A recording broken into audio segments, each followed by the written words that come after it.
Bonjour, ici Oussem de PMML. Aujourd'hui, j'ai le plaisir de vous présenter les statistiques du secteur de Rosemont sur l'île de Montréal. Pour les 3 derniers mois, à partir du 1er juillet jusqu'au 31 octobre 2025.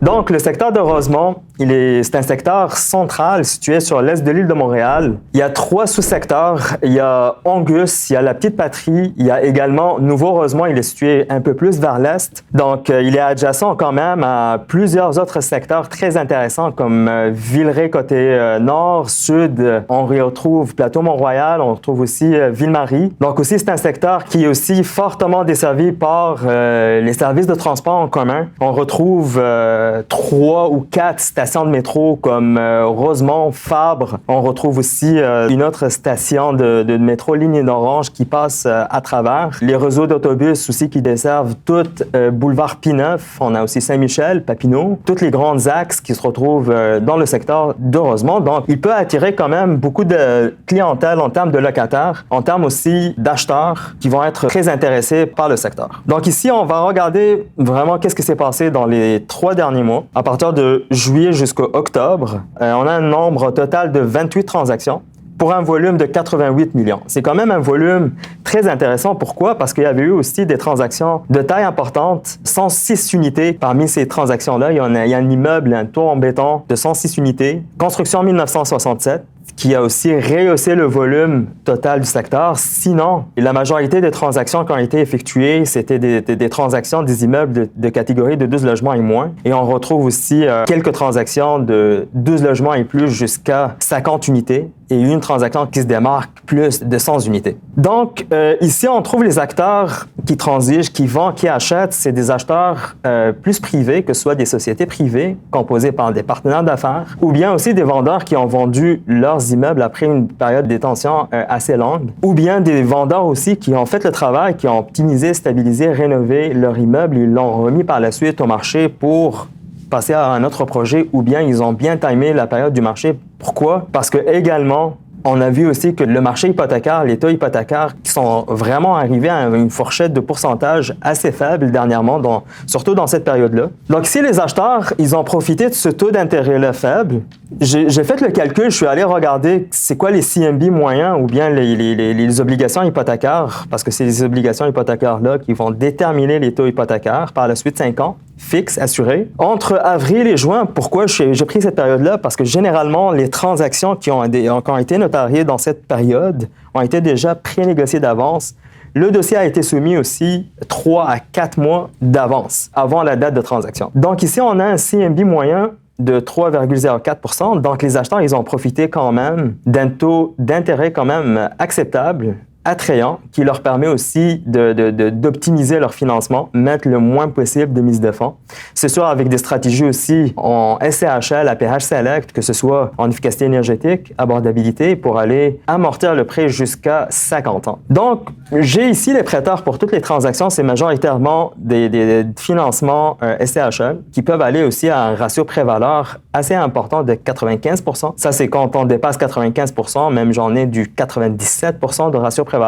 Pourquoi? Parce que c'est inclus la prime SCHL qui se rajoute sur le montant de prêt. Mais ces acheteurs-là, ils ont mis quand même une faible mise de fonds pour leurs acquisitions. Sinon, j'ai quelques petites transactions pour des immeubles qui ont besoin de l'optimisation. Par exemple, ici, une transaction qui a été effectuée pour un immeuble de 6 logements sur le 38e avenue. C'est vraiment complètement à l'est du secteur de Rosemont. Donc, c'est un immeuble de 6 logements avec un cap rate ou un TGA de 3,8. Ça a été financé avec la banque Équitable. Donc, ça, c'est un immeuble de catégorie, quand même petite catégorie, mais l'acheteur, il a vu quand même l'opportunité pour financer cet actif avec un prêt à court terme pour faire l'optimisation, par la suite aller chercher ou refinancer le projet au complet ou l'immeuble avec un prêt plus à long terme. Donc, ce qui fait en fait une très très bonne stratégie pour les immeubles à optimiser. Je remarque aussi pour la petite catégorie, tout ce qui est comme les 6, les 8, il y a des prêteurs qui peuvent le financer avec les critères résidentiels, ce qui permet aussi d'avoir des prix par porte assez élevés parce que les acheteurs, ce type d'acheteurs-là, ils vont financer l'immeuble à 80% avec une préqualification bancaire basée là sur leur ratio personnel, sur leur profil personnel. Donc, ils peuvent tout simplement mettre une mise de fonds de 20%. Donc,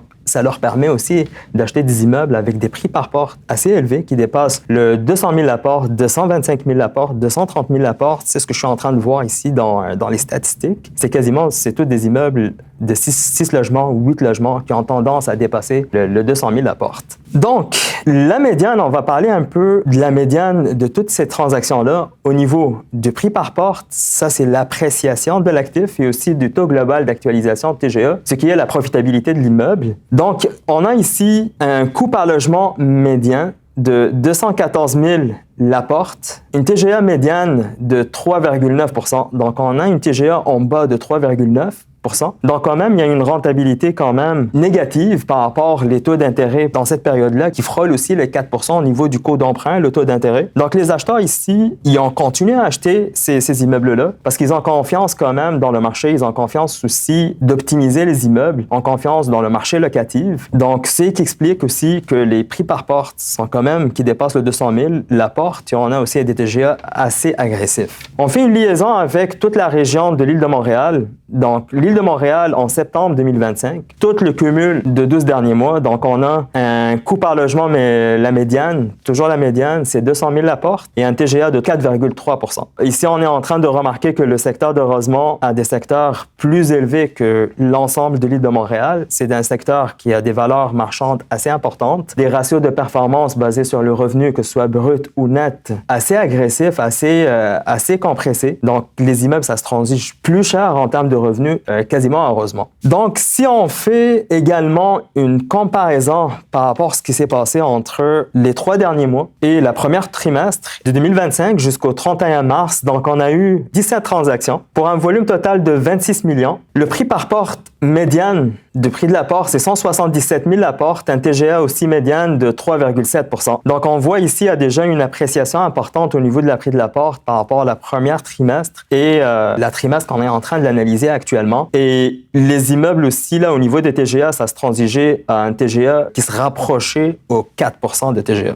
Pour le deuxième trimestre, jusqu'au 30 juin 2025, on a un total de 24 transactions. Donc, beaucoup plus de transactions dans le deuxième trimestre que la première. 53 millions de volume transactionnel, quand même un bon volume. Le prix par porte médiane, c'est 202 000 la porte et un TGA de 4,10%. Donc, ici, le marché, le secteur de Rosemont est en train de stabiliser. Il est en train de stabiliser vers des prix de la porte qui dépassent 200 000 la porte. On est en train de le remarquer. Depuis le début de l'année jusqu'à maintenant, ce sont des TGA quand même qui tournent autour du 4%. Au niveau des top 3 transactions, on va parler sur une transaction quand même d'envergure, 106 unités sur boulevard Rosemont, coin qui tourne en béton, construction 1967, proche du boulevard P9. Prix de vente 26 millions, ce qui donne un prix de la porte de 246 000 la porte à peu près. C'est quand même une transaction assez importante. Ça a été aussi financé avec un financement SCHL, APH Select, je crois aussi 100 points, d'après que je suis en train de voir. La deuxième transaction, c'est une transaction aussi d'un immeuble de 6 logements d'une autre type de catégorie d'immeuble. C'est un actif qui est situé sur boulevard Saint-Joseph, Est, un immeuble de 6 logements, construction quand même récente par rapport à l'inventaire disponible ou les transactions qui ont été transigées, de 1992. Le prix de vente, c'est 2 165 000. Un prix de la porte record de 361 000 la porte. Un TGA aussi assez intéressant pour cet acheteur de 4,9%. C'est quasiment 5% de TGA pour cet actif. Ce qui l'en permet aussi d'atteindre un prix de la porte assez élevé. Et sans oublier aussi la qualité de l'immeuble. C'est un immeuble, d'après que j'ai vu, avec un ascenseur. Il y a 2 garages, il y a quand même assez de services. Et il y a un penthouse sur le dernier étage. C'est quand même un immeuble ultra intéressant. Puis l'immeuble a été financé également avec un financement aux critères résidentiels, au personnel. Donc un financement aux alentours de 80% et une mise de fonds de 20% de l'acquéreur. Donc la troisième transaction, c'est une transaction également pour un immeuble de 20 logements sur la rue Beaubien, Est. Un immeuble de 20 logements, construction en 1972. Prix de vente de 4 450 000. Un prix de la porte quand même, encore une fois, qui dépasse la médiane de la région de l'île de Montréal de 223 000 la porte. Donc, sur ça, on a Faites le tour. On a fait le survol du secteur de Rosemont. Pour les 3 derniers mois, on a fait la comparaison aussi avec ce qui s'est passé depuis le début d'année. Donc, si vous avez besoin de plus d'informations, plus de détails, n'hésitez pas à nous contacter pour vos projets immobiliers ou bien hypothécaires. On reste disponible. Bon visionnement. Merci.